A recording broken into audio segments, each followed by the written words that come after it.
Welcome to Acoustic Guitar, Episode 12, Acoustic Blues, Harmonies, and Riffs. Now, this is going to be a fun lesson because when you're studying blues, you generally think of the song formats that are really popular out there. You look at the average Muddy Waters or Buddy Guy tune, Eric Clapton tune, Stevie Ray Vaughn number, and you look at the chord changes and how the blues ideas are getting applied. They're largely based around standard 8 and 12 bar progressions with fairly predictable chord changes. Now, that's not to say that it's boring or anything to listen to. The music's all fantastic. It's really cool and everything. But, when you check out acoustic blues, especially, some traditional artists like maybe Lightening Hopkins, you could throw Keb Mo in there, definitely John Lee Hooker, even Gary Davis. These players, they approach blues differently. They'll use a lot of non-traditional riffs, a lot of originality in their playing styles, and they'll alter the way that they're using phrases and turnarounds. So in this episode, what we're going to do is we're going to practice riffs that do all of these kinds of things, and they're going to help you along the way to become a much more well-rounded acoustic blues fingerstyle guitar player. So let's not waste any more time. Let's get started here in part 1 of Acoustic Blues, Harmonies, and Riffs.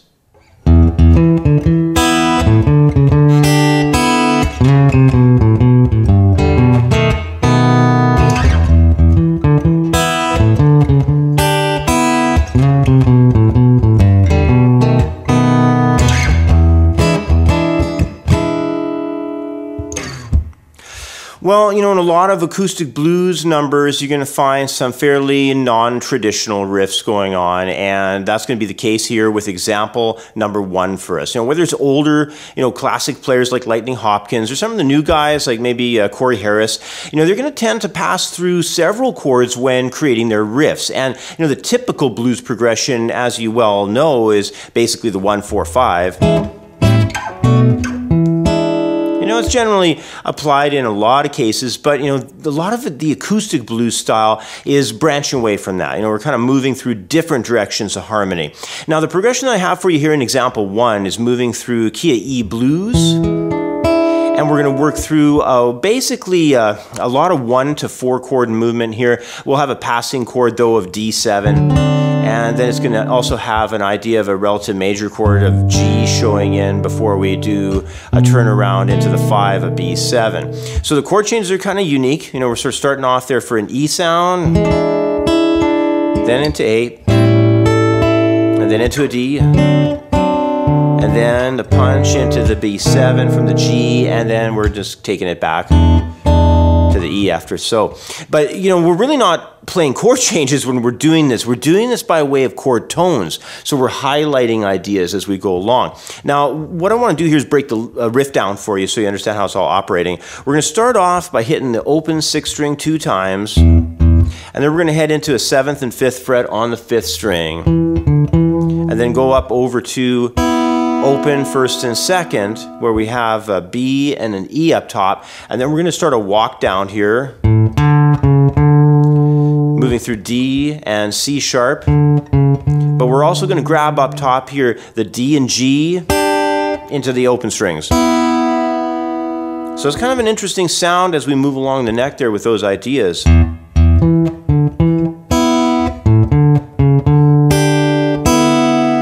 Then after that, we're going to do some walking down the neck here on 5th string. We'll have 4th fret, 3rd fret, 2nd fret into the open string. And then we'll come back along here to 2nd fret B, back to open A. And this is where we're going to highlight the sound of the G chord. We're going to have a low G on 6th string, 3rd fret. And then we'll punch into the open 4th and 3rd strings there. So now it's going to pull us over to the B7 chord, which is our turnaround chord. So we have that chord show up, kind of outlining it there. And then we're just heading right back to the top to start the whole thing all over again.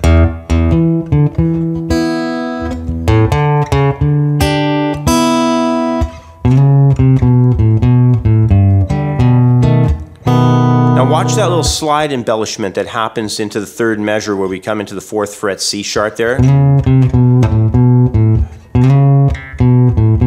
Okay, watch that one. We're moving into the B7 like that afterwards. So some very interesting sounds that are going on along the neck with that, and it's just kind of a unique coloring, and lots of chord harmony, but you know, as the riff is traveling by, it's kind of more, you know, bass tone oriented with some of the upper chord tone shots on that. So really interesting one. It's a key of E blues, really non-traditional riff. You can take it, learn it, and maybe amalgamate it into something you're working on, dream up some kind of, you know, idea of your own for that. But we're going to take a short break right now and come back in a few moments with example number 2, where we're going to check out a really original concept with a 1-4-5 blues harmony off of basically the key of A. So it should be kind of a fun one. 1-4-5 idea coming up for you next in example 2. Hey everyone, Andrew Wasson. Just wanted to make a quick announcement about creativeguitarstudio.com. You know, if you haven't grabbed a free membership yet, just head to the website, click on Create Account, fill this form out, and you got a free lifetime account to the website. Once that's in place, you can just jump into the members area here where we got all the lesson plans. And my quick announcement I wanted to make is I'm really excited because we've got the latest installment in the Advanced Guitar program posted to the site. Now, in the Advanced Guitar program is packed full of information. Each of these project lessons is around 2.5 hours of instruction. There's probably around 160 to 180 hours of instruction just in these lesson plans alone. The latest installment covers minor pentatonic, and there's 24 videos. This lesson plan is 2 hours and 45 minutes long when you run through all the lessons. If you've got a full premium membership, you can download the course files and an MP3 jam track. It's really quite the program. So if you're looking for a really serious guitar course online, right from beginner, you know, I've got the introductory program here, or intermediate, if you feel like you're more of an intermediate player and you want to work through, you know, lesson plans that are really geared to understanding the guitar fingerboard much better. You know, so if that's kind of your level, I've got those set up. But, you know, a lot of people really enjoy the advanced material. It's all the major scales, major 7 arpeggios and chords and minors and pentatonics and lots of improvisation exercises throughout here. So if you really want to jump into some great step-by-step material that is really organized, and in no way is it some kind of random guitar course. Like, I know I've heard so many complaints over the years about all the random lessons, and then probably for a lot of you, you're sick of the random lessons on YouTube that don't follow any kind of order and sequence. Well, you know, grab your free membership, start with that. But, you know, when you're ready to advance to sort of the next level there, you can grab one of my membership plans. Basic monthly membership's $19.95 a month, and then if you want to upgrade to the premium package, you do save $60. It's a one-time payment of $179.40, but that does give you full access to everything on the site. If you want a great step-by-step, well-organized guitar course, just head over to creativeguitarstudio.com and set up your membership today.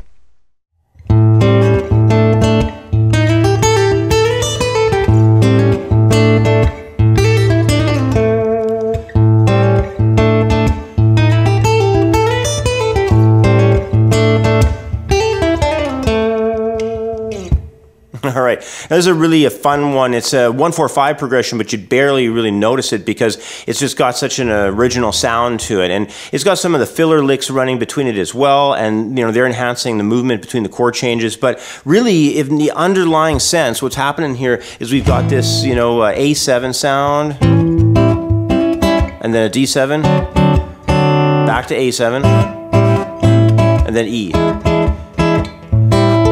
Okay, so it's kind of a movement of the 1-4-5, but there's so much going on and it's so busy, it almost sounds like some kind of a original song unto itself. So let's run this thing down, give you a good idea how it's all operating. We're starting off an open 5th string A, and then we're doing a small bar here on the 4th and 3rd strings with a hammer on that's going to take place into the 6th fret of 3rd string. So there's our first idea where we have that hammer on take place on the 3rd guitar string. We're bringing in a C to a C sharp. Then we're going to go back to the open A, move up with that bar, and we're going to bar it across 7th fret now, and we're grabbing into this 4th string 7th fret and this 3rd string 7th fret. So it's an A and a D there. We're hitting that twice. Then we're going to do a hit on the open A string again, 5th string open, and from that we're going to move into the new measure where we're going to have a run here. It's going to be busy. It's going to take place on the 3rd string starting from 8 to the 9, up to the 8th fret of 2nd string, pull off 10 to 8 on the 2nd string, get into the 9th fret a third, and then we're going to move forward 10 to 12 on the 2nd string, up to the high 10th fret D on that first guitar string there, and then we're going to come back to the 2nd string and get 12 to 10, and then over to the 12th fret G on that 3rd guitar string. That's going to bring in our new chord. It's A. It's not really a new chord, it's really the same riff we were doing on the first measure, actually.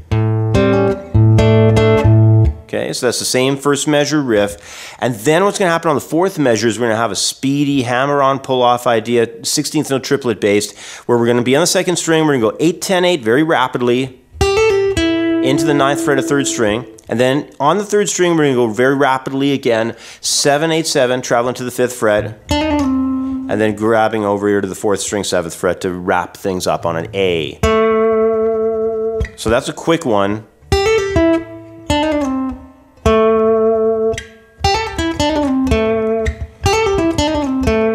Sounds great though, sounds really flashy sort of sound to that.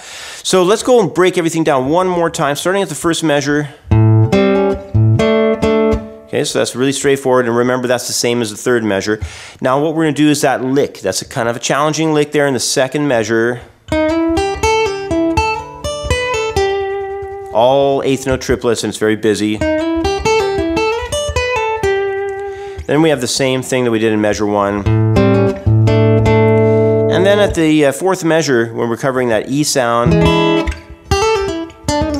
then we come back to that A once again. It's a nice sound though. All right, so that's example number 2. It's really interesting sounds, rapid moving stuff going on there, lots of ideas with coloring the harmony through some lead playing around those static, riffs. But good stuff, really interesting stuff to mess around with. And that brings us to the end of part 1 of lesson 12 of acoustic guitar.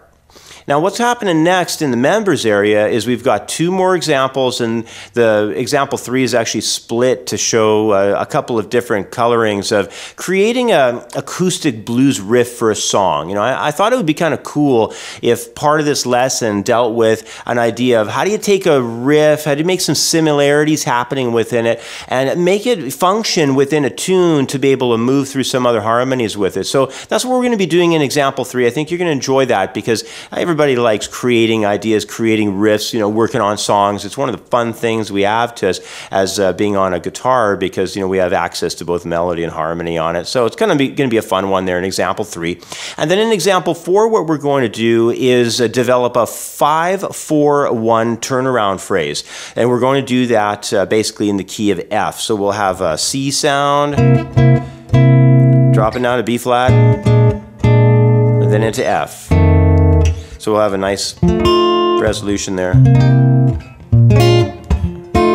But as you could probably guess, with this acoustic blues stuff, where the way we're looking at it and the sort of originality and the non-traditional approach we're using, it's going to be quite different in example 4 when we do that 5-4-1 turnaround phrase. So we're going to kind of outline things. We're going to really be working on some arpeggiated ideas and stuff. It's going to be kind of fun, and we're going to include some 6th intervals there to have some passing concepts going on.